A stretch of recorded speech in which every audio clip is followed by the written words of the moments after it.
Los misterios del Viernes Santo, por el venerable maestro Samael Aún Weor.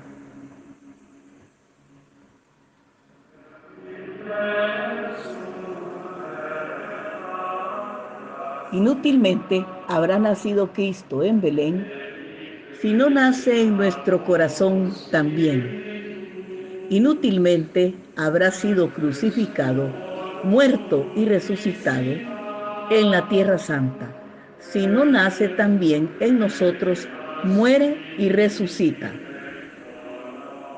Sí, mis caros hermanos, que esta noche están reunidos conmigo, entiendan que estamos en Semana Santa y la Semana Santa tiene 7 días. En los tiempos antiguos, todo se regía por el calendario solar: Luna, Mercurio, Venus, Sol, Marte, Júpiter y Saturno. Los días eran lunes, miércoles, viernes, domingo, martes, jueves y sábado. Desgraciadamente, ese calendario fue alterado por gentes fanáticas medievales. La Semana Santa es profundamente significativa. Recuerden los 7 y los 3 pasos de la masonería. El Cristo debe arder primero que todo en nuestro cuerpo humano. Más tarde, la llama debe depositarse sobre el fondo del alma y por último, en el fondo del espíritu. Estos 3 pasos a través de las 7 esferas son profundamente significativas. Obviamente, estos 3 pasos básicos fundamentales se hallan contenidos en las 7 esferas del mundo y del universo. Incuestionablemente, la Semana Santa tiene raíces esotéricas muy hondas, porque el iniciado debe trabajar sobre las fuerzas lunares y sobre las fuerzas de Mercurio y con las fuerzas de Venus y del Sol, Marte, Júpiter y Saturno. El drama cósmico se desenvuelve en estas 7 regiones y de acuerdo con los 7 planetas del sistema solar. La llama debe aparecer en el cuerpo físico, debe avanzar en el cuerpo vital, debe proseguir su camino por la senda astral, debe continuar su viaje por el mundo de la mente, debe llegar, por último, por el mundo causal y luego por el mundo búdico o intuicional. Y por último, en el 7º día habrá llegado al mundo de Atman, el mundo del espíritu. Entonces el maestro recibirá el bautismo del fuego que lo transformará radicalmente. Obviamente todo el drama cósmico, tal como está escrito en los 4 evangelios, deberá ser vivido dentro de nosotros mismos, aquí y ahora. Eso no es algo meramente histórico, es algo para vivir ahora y aquí. Tenemos que aprender a ver al Cristo, no desde el punto de vista meramente histórico, sino como el fuego, como una realidad presente, como INRI. Tenía, se dice, 12 apóstoles. Esos 12 apóstoles están dentro de nosotros mismos, aquí y ahora. Son las 12 partes fundamentales de nuestro propio ser interior profundo. Hay un Pedro que se entiende con los misterios del sexo.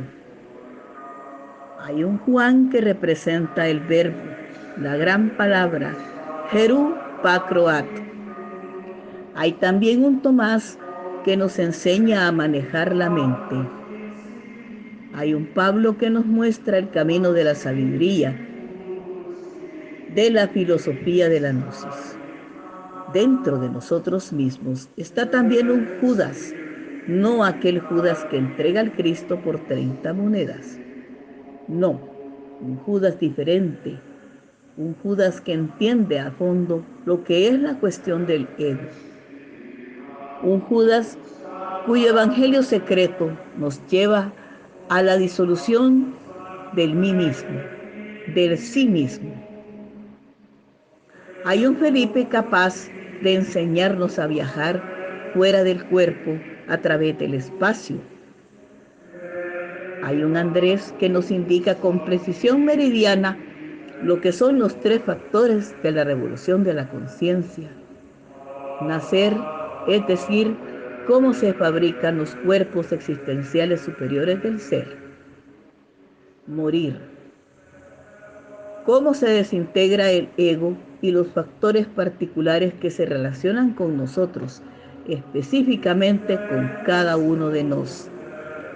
Sacrificarse por la humanidad, la cruz de San Andrés, indicando la mezcla del azufre y el mercurio, tan indispensables para la reacción y creación de los cuerpos existenciales superiores del ser, mediante el cumplimiento del deber parloc del ser. Es profundamente significativo.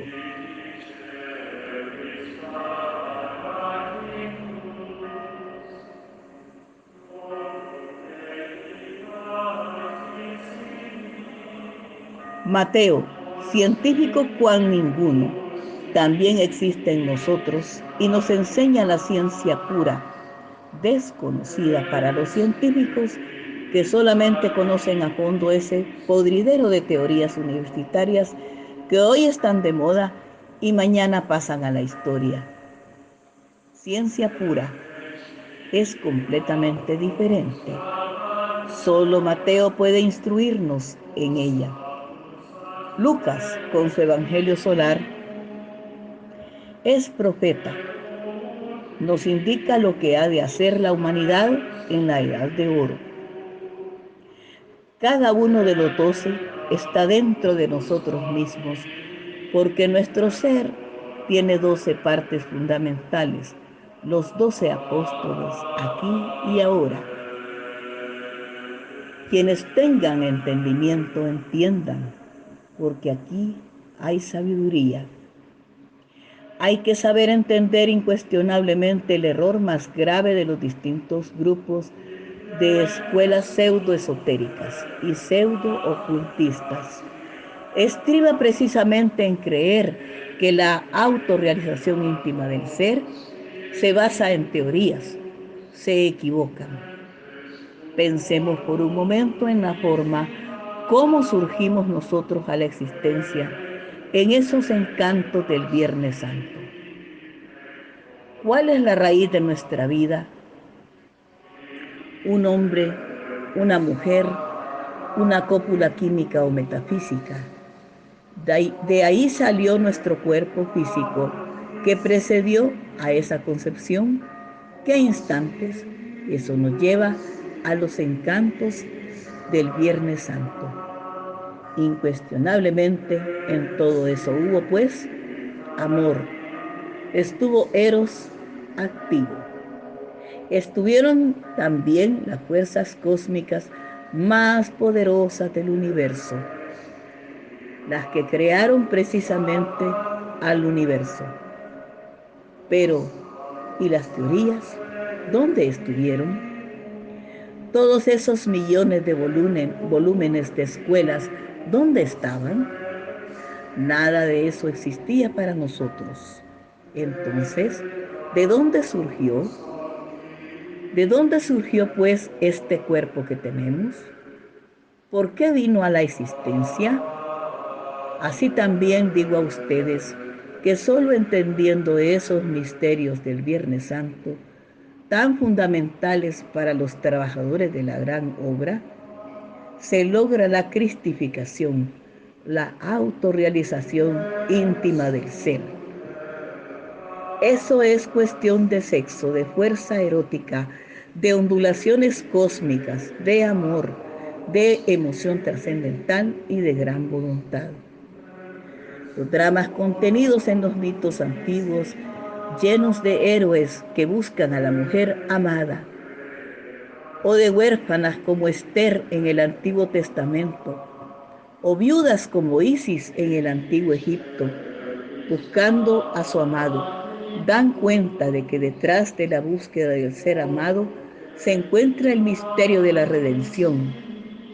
Con justa razón, Adolfo Bonilla y San Martín, en el prólogo de la obra Wagner, mitólogo y ocultista, escrita por Mario Rosso de Luna, afirma que místicos de verdad, que sienten palpitar lo divino en la naturaleza, intuitivos, admirables, que en el más allá de las cosas adivinan la única realidad, juzgando que Tannhäuser e Isabel, Tristán e Iseo, Eric y Senta, Sigfrido y Brunilda, Lohengrin y Elsa, Parsifal y Kundry, son símbolos de una idea profundamente ocultista, la que entrañan todos los mitos amorosos. Pero Wagner coloca los momentos cruciales de su drama amoroso entre Kundry y Parsifal, desde el amanecer de un Viernes Santo. En esas maravillosas escenas de la épica wagneriana, Kundry reconoce a Parsifal como el antiguo matador de cisnes, es decir, quien otrora fuera un fornicario cualquiera, y que en su insensato proceder asesina.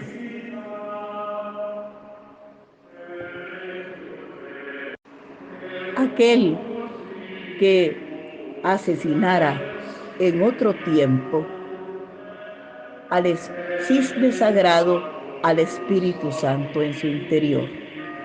Le despoja de su armadura negra porque los combates han cesado y lo deja con su vestidura blanca, le lava los pies en la fuente bendita y, siguiendo la tradición de la novia iniciática, imita a María Magdalena y le seca los pies con sus cabellos en clara alusión al hierogamus, el matrimonio sagrado, y el sabio Burnemás le unge la cabeza como nuevo rey del Grial. Es cuando resuenan las notas y cantos sublimes del fragmento Los encantos del Viernes Santo de la ópera de Richard Wagner, El Parsifal. Es de entender que vivir los misterios del Viernes Santo no es para cualquiera.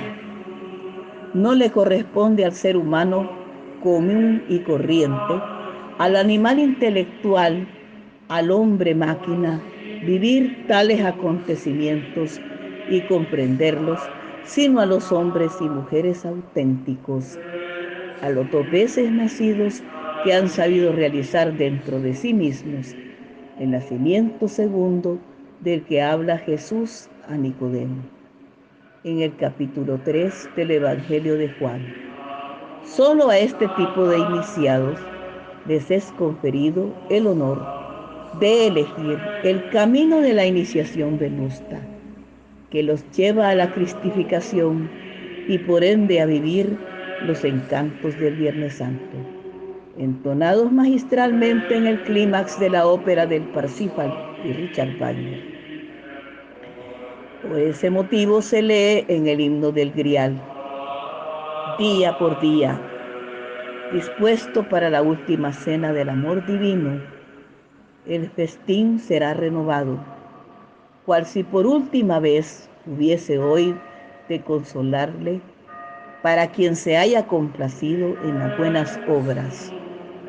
Acerquémonos al ágape para recibir los dones augustos que cantan los caballeros del templo de Montsalvat.